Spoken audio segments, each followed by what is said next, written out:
Focus, the Hidden Driver of Excellence by Daniel Goleman.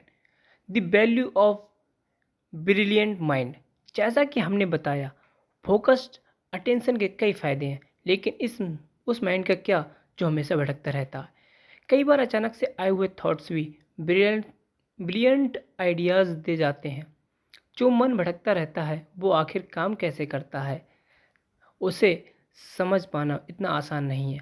आखिरकार आप किसी को ये ऑर्डर तो नहीं दे सकते कि दिन में सपना देखो या अपने माइंड को यहाँ वहाँ जाने दें, क्योंकि ये एक नेचुरल प्रोसेस है जो हम अपनी मर्जी से नहीं कर सकते।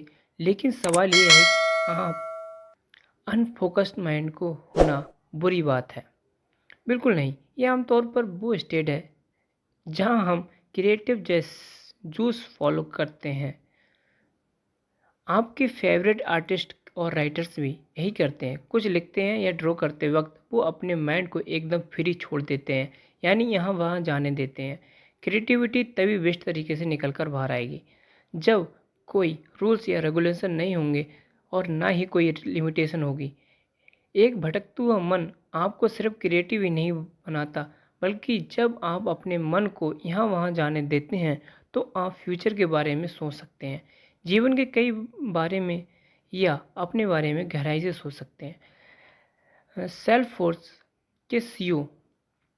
फोर्स के सीईओ मार्क बेनीऑफ जैसे सक्सेसफुल लोग अपने माइंड को भटकने का मौका देते हैं, इसके लिए टाइम भी निकालते हैं। मार्क महीने में एक बार हवाई ज़रूर जाते हैं अपने माइंड को रिलैक्स कराने के लिए, और जब वो वापस काम पर लौटते हैं तो उनके पास ढेर सारे नए आइडियाज़ होते हैं।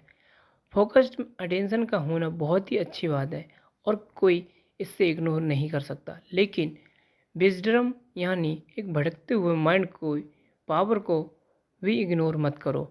ऐसे केसेस भी हुए हैं जब एक भटकते हुए माइंड की वजह से लोगों को बहुत फ़ायदा हुआ है।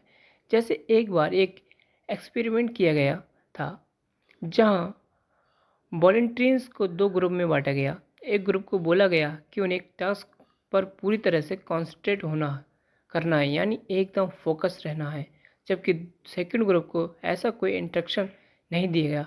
टास्क ये था कि उन्हें एक एक्टिविटीज़ की आदत डालनी थी जो उनके लिए एकदम नई थी।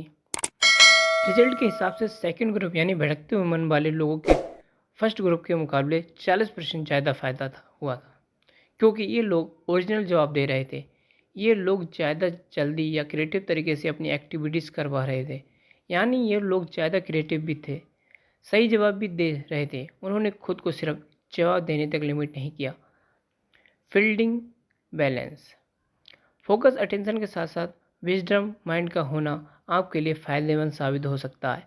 अपने गोल्स और माइलस्टोन तक पहुंचने के लिए जहां आपको फोकस की ज़रूरत पड़ेगी, वहीं आपके विजडम माइंड की फ्रीडम आपको और क्रिएटिव बनाने में हेल्प करेगी। लेकिन ज़्यादा फोकस करना, विजडम माइंड का होना भी कई बार आपके लिए अनहेल्दी हो जाता है। साइकोलॉजिकल नज़रिए से देखें तो विजडम माइंड की वजह से आप सेल्फ स्टीम कम हो सकती है। वो इसलिए क्योंकि आपका माइंड ऑटोमेटिकली आपके पास वापस आता जाता है। चाहे आपका विजडम माइंड कुछ भी सोच रहा हो, वो वापस आप पर आ जाता है। साइकोलॉजी के फील्ड में योर सेल्फ यानी आप खुद के टॉपिक को एक डिफ़ॉल्ट सेटिंग के तौर पर देखती हैं, तो ये मेंटल हैबिट है जिसे तोड़ना बहुत मुश्किल है। मान लो आपका माइंड हमेशा भटकता रहता है और हर बार जब ऐसा होता है आप अंत में खुद पर आ जाते हैं, यानी खुद के बारे में सोचना शुरू कर देते हैं। वैसे तो इसमें कोई बुराई नहीं है, लेकिन असल में होता क्या, इससे आपके अंदर एंग्जाइटी स्टार्ट हो जाती है और आप स्ट्रेस में आ जाते हैं। आप हमेशा उन गलत नेगेटिव चीज़ों पर आकर अटक जाते हैं जो आपसे हो गई हैं। आप सोचने लगते हैं कि आपने कितना कम अचीवमेंट किया है और खुद को क्रिटिसाइज़ करना शुरू कर देते हैं। मेडिटेशन एक इफ़ेक्टिव तरीका है अपने माइंड को भटकने और सेल्फ क्रिटिसाइजिंग से बचाने का। यहाँ हम आपको एक लॉयर और एक उसके रीजंस यानी किसमिस की कहानी सुनाते हैं जो अपनी मेडिटेशन और इसके फ़ायदे के बारे में समझाएगी। एक लॉयर को अपने काम में कभी फुर्सत नहीं मिलती थी और या यूँ कहें लो कि वो वर्क हैबिट था। उसे शायद ही कभी आराम करने का टाइम मिलता हो। उसका सारा ध्यान सिर्फ काम पर रहता। इसलिए एक दिन उसके बॉस ने उसे ज़बरदस्ती वेकेशन पर भेज दिया। वेकेशन पर लॉयर की मुलाकात एक औरत से होती है जो लॉयर की मेडिटेशन की खूबियों के बारे में बताती है और ये भी कहती है कि मेडिटेशन ने उसके लाइफ के हर एरिया में किस तरह मदद की है। लेकिन जब लॉयर इस बात का ज़्यादा सीरियसली नहीं लेता तो वो औरत उसे किसमिस यूज करने करने और मेडिटेशन ट्राई करने को कहती है। वो लॉयर कुछ ही किसमिस देकर कहती है कि उसे एक एक करके धीरे धीरे चबाकर खाना है। किशमिश चबाते वक्त उसे उसके फ्लेवर पर फोकस देना करना है। उसे हर किशमिश को धीरे धीरे इंजॉय करते हुए चबाना है और अपने मुंह में उसका स्वाद महसूस करना है।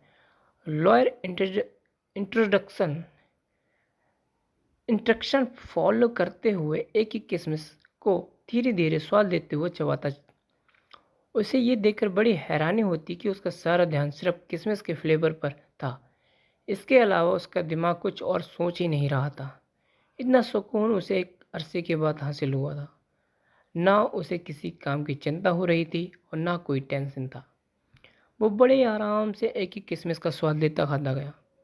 इसी को मेडिटेशन कहते हैं। ये अपने माइंड को शांत करने का तरीका है जो आपको रिलैक्स भी कराता है और एनर्जी से भी भरता है। तो अब आप समझ गए होंगे मेडिटेशन करके आप अपने मन के भड़कने को कंट्रोल कर सकते हैं। लेकिन अपने माइंड को अनफोकस करने के लिए आप क्या करेंगे? बहुत ज़्यादा फोकस करना फिजिकली और मेंटली आपको थका सकता है। मान लो आप मैथ्स का प्रॉब्लम सॉल्व करने की कोशिश कर रहे हैं। कई घंटों की कोशिश करने के बाद भी आप सही जवाब तक नहीं पहुंच पाए। अब आपको क्या करना हो चाहिए? हम बताते हैं कि आपको एक ब्रेक लेना चाहिए और कई घंटों की मशक्क़त के बाद दिमाग को भी आराम की ज़रूरत पड़ती है। अपने माइंड को अनफोकस करना ज़रूरी है क्योंकि एक ही पॉइंट पर अटके रहना अनप्रोडक्टिव होता है। इसके लिए कुछ देर खड़े हो जाइए और अपने हाथों को स्ट्रेच कीजिए। खिड़की से बाहर का नज़ारा देखिए। खुली हवा में जाकर आपको बहुत अच्छा लगेगा। आपके आसपास देखने के लायक या ऑब्ज़र्व करने लायक इतना कुछ है कि आप थोड़ी देर के लिए मैथ्स की प्रॉब्लम को भूल जाएंगे। देखिए आपके आसपास बच्चे खेलते हुए कितने प्यारे लग रहे हैं या लोग कैसे सड़क पर बतियाते हुए जा रहे हैं। हो सकता है कि आप चिड़ियों की चहचहाहट सुनने के लिए हो या फिर किसी चिकन में पक रहे खाने के जायकेदार खुशबू आपके मुंह में पानी ले आए। इस एक्सरसाइज का मकसद है अपनी प्रॉब्लम से कुछ देर के लिए ध्यान हटाकर किसी और चीज़ पर फोकस करना ताकि आपके माइंड को रिलैक्स होने का मौका मिल सके। फोकस्ड अटेंशन से आप एक विजडम माइंड की तरफ शिफ्ट होते हैं और एक ब्रेक लेने के बाद जब आप एक अलग अप्रोच के साथ दोबारा अपने मैथ्स की प्रॉब्लम पर आएंगे तो हो सकता है कि आप इस बार सॉल्व कर दें, सही जवाब तक पहुंच जाए। कैसी लगी वीडियो कमेंट करके जरूर बताएं। पेज को फॉलो करें, चैनल को सब्सक्राइब करें। आपके लिए तो फ्री है पर इससे हमारी बहुत मदद होती है। जय हिंद।